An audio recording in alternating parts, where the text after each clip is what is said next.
Hey everybody, it's Matthew here. Matthew, my real life TV 505. Back with another episode for you. This one here is kind of it's a very heartfelt one for me, very deep, very special to me. This is about how cannabis is helping me through my father's last ride. So, as many of you may know from previous episodes, I've talked about my grandfather, the man who raised me since I was 10 months old and adopted me, and I call him my father. He is my father. I've known him since 10 months old. My mom and dad weren't there. They walked out. They left me, and Grandpa Ernie, he raised me.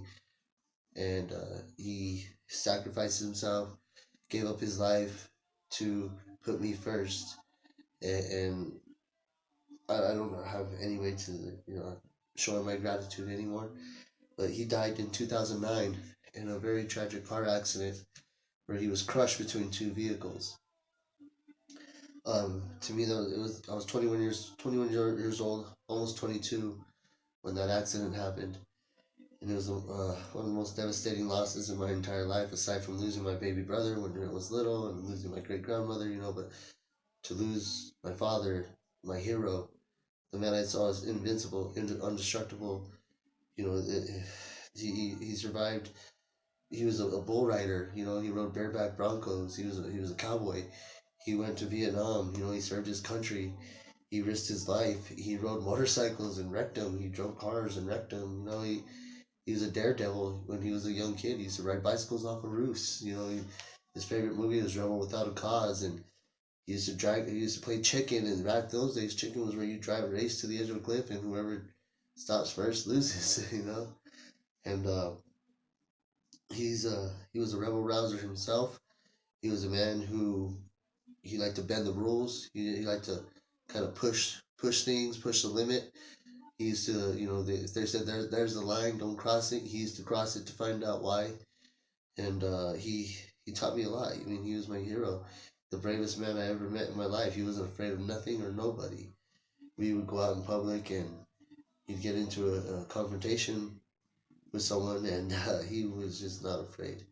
He had no fear. He would defend anybody. He'd stick up for anyone, and he would take the shirt off his back to help anybody. He raised his kids by himself. He raised his 5 kids by himself, working 3 jobs, and he raised his grandkids. And tell you what, this man knew exactly what it was to give a child a childhood. When he raised me, I had an actual childhood. I got to ride my bicycle. I got to go play sports. He put me in football. He put me in karate. He put me in soccer. He'd sit out front on the porch and watch me ride my bicycle and make friends. And I had a great childhood. He took me camping. He took me fishing. He taught me everything. He taught me how to work on cars. He taught me how to ride motorcycles, which is why I'm so obsessed with them to this day. And I'm obsessed with Cadillacs because of him. It's just this. He taught me the value of family. He taught me everything.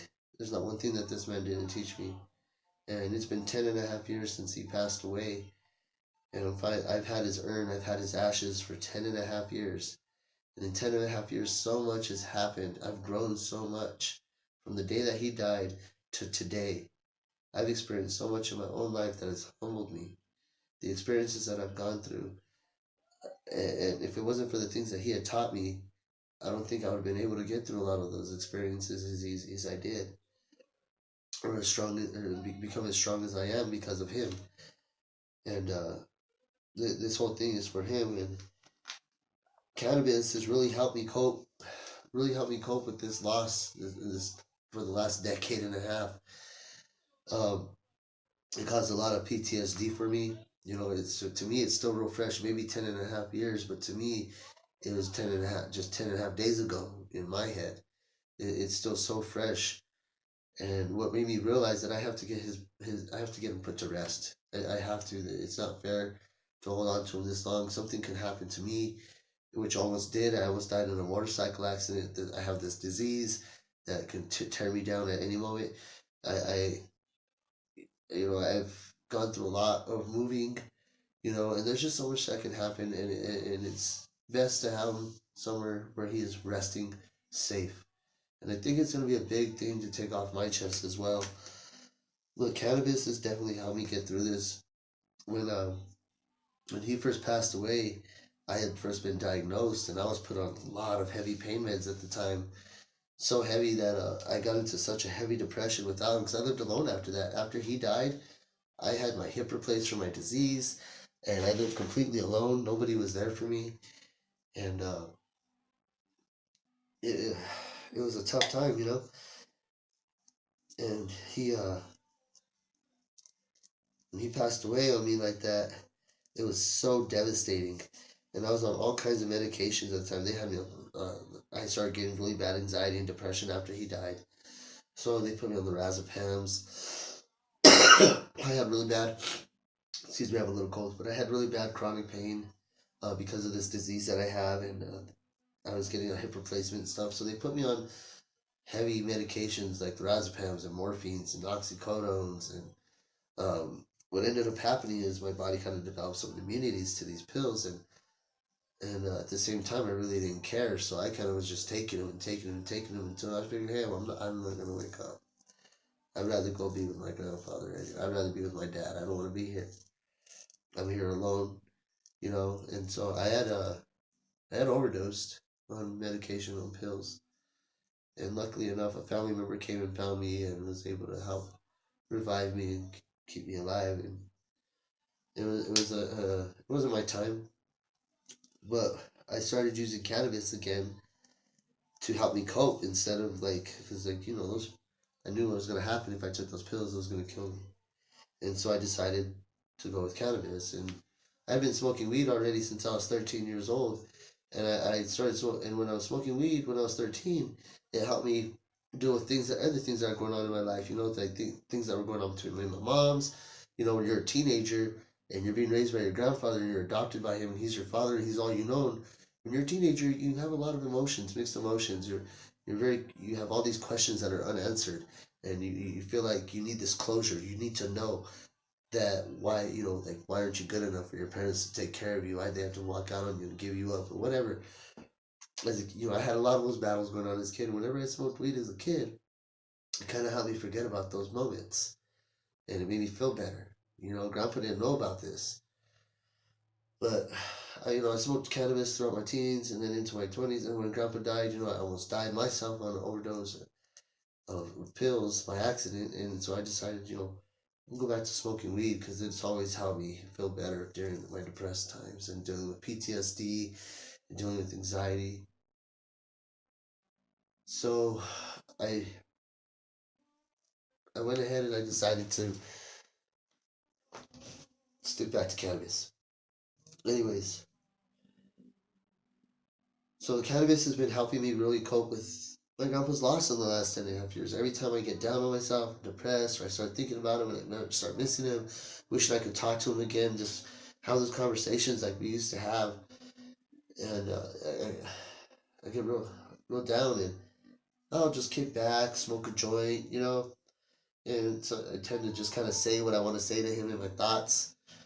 And I kind of end up feeling better, kind of let go about my day. And that's what I do now. Tomorrow's a big day for me because I'm finally putting him to rest. He's a veteran, Vietnam Navy vet. He always told me, I'll let you guys know where I picked it up. Getting back to my story. So I was smoking cannabis, helps me get through, helps me getting through a lot of things that have been going on. And tomorrow's the big day to after 10.5 years finally put him to rest. Well, my grandfather, he always knew things before they kind of happened. He's just kind of like that. He would dream about it and then it would happen. So one time, a few months before he passed, but I want to say about 6 months before he passed, he came up to me and said, "I want to sit down and have a talk with you." I said, "All right, cool." We sat down and we had a talk, and he told me, "Here's what I want when I die. I don't want you to tell anybody. I don't want you to tell my kids. I don't want you to tell no one. I don't tell my family, nobody.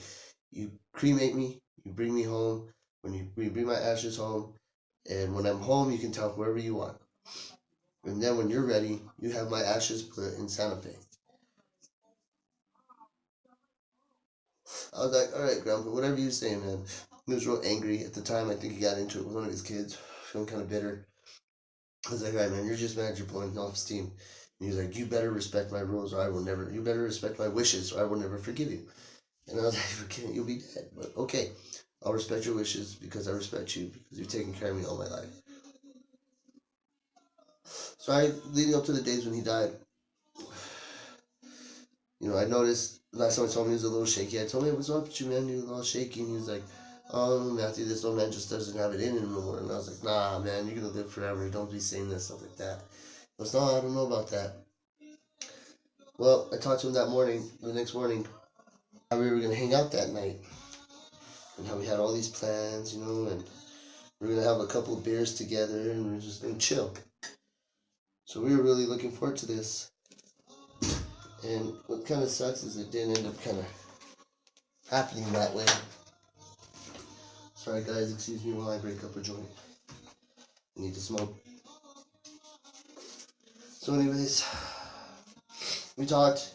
He said, great, I'm looking forward to it. And I was like, alright, Pop, I'm looking forward to seeing you too. I can't wait. I missed you. And he was like, great, I miss you too. I'll see you tonight. And I was like, I'll see you tonight, man. I love you, Grandpa. He says, I love you too, Matthew. And I remember that. I'm glad that the last words we said to each other were, I love you. And, I got a call that day. I missed it. Tried calling him that night over and over. I went to get the beer and stuff, and there was no answer. So I was getting kind of worried. Got home, his car wasn't there, his clothes weren't there, like his work clothes weren't there. I was like, what the heck is going on here? And I figured maybe he went to jail, got in a fight with a bum, something like that. That's the way he was.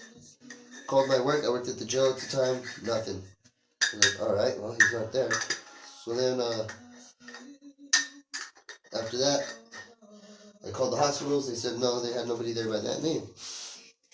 So I was like, all right, cool. But when I called my work, they said that APD had called for me. So I called APD. APD, that's when they told me who was I, and I told them I'm his son, and they told me that he had passed away in a car accident. And at that moment, my world entirely just crushed and crumbled. Like, I let out the biggest scream a man could probably fucking let out. I cried for endless amounts of days and hours. Took it out on a lot of people. And it was the end of the world, man. Like, my whole life changed in an instant, just like that. And all these years, I've been just holding on to him, after he passed. I don't know why I just didn't put him away right away. And it's my way of grieving, I guess. But after a few things almost happened to me this last couple of years, I figured, hey, I better respect his wishes and put him up and put him to rest. It's selfish of me not to. Tomorrow's the big day.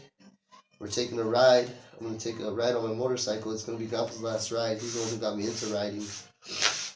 And this is going to be his last ride. And I'm not really looking forward to it. Like I am, but I'm not. I'm not ready to let him go, but I have to. It's for him. It's for him to be put to rest, and it's what's best.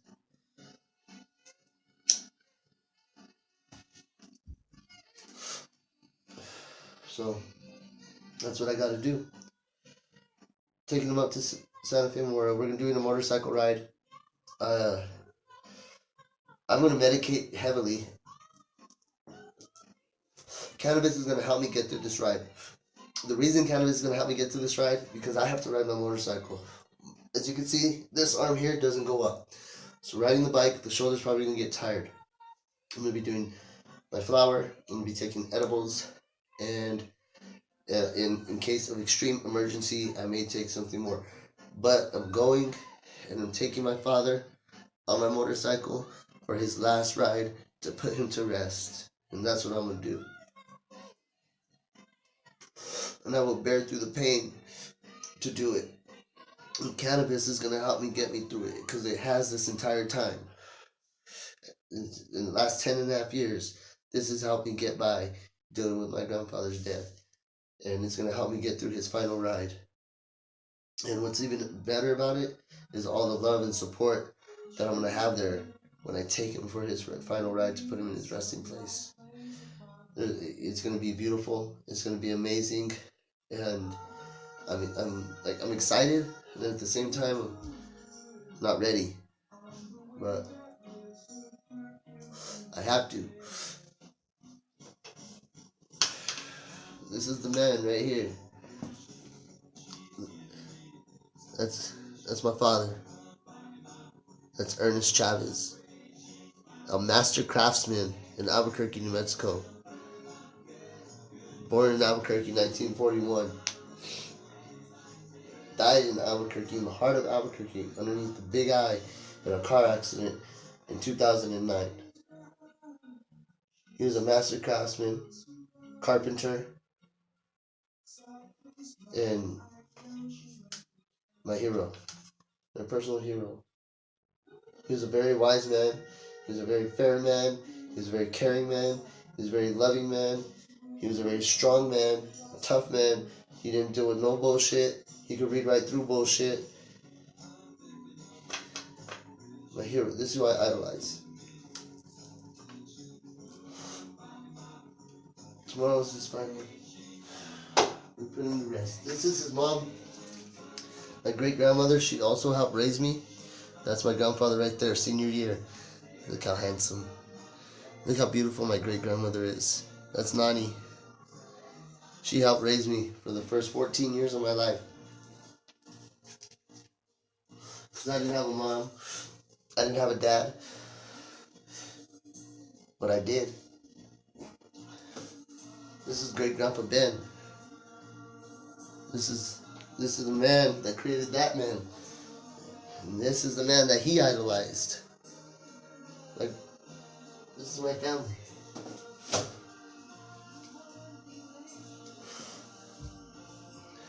I appreciate y'all taking time to listen to this. It's something that really means a lot to me. And cannabis has helped me get through it emotionally.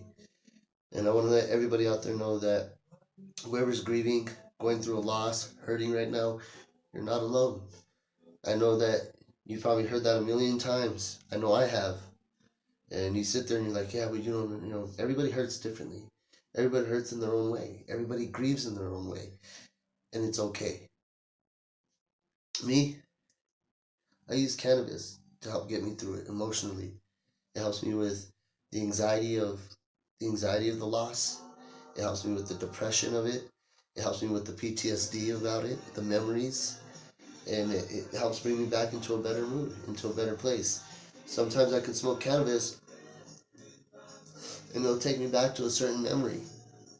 When I go back to that memory, it'll make me happy. And that's okay. Because that's what you're looking for, is to be happy. Happiness is the key.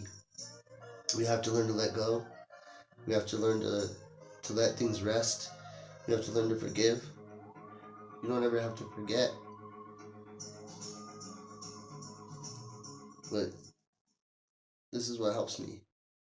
And I know it helps a lot of other patients that have a lot of things mentally that they have to cope with. And medical cannabis is great coping. It's not a lorazepam. It's not a Seroquel. It's not going to kill you if you take too much of it. And it's going to help you feel better. It's going to enhance your mood. And it's going to get you through. So, again, I really appreciate you guys taking time to listen to this one. I know this was a long one, but this is something that really means a lot to me. Probably sounded like I was tangenting a little bit, but my mind is just so many places when it comes to letting my father finally be put to rest that it's kind of hard to focus on one thing. So thank you guys for really thank you for taking the time ahead of time. I'm gonna go put my father to rest tomorrow, and I really look forward to the future. Thank you guys. Take care.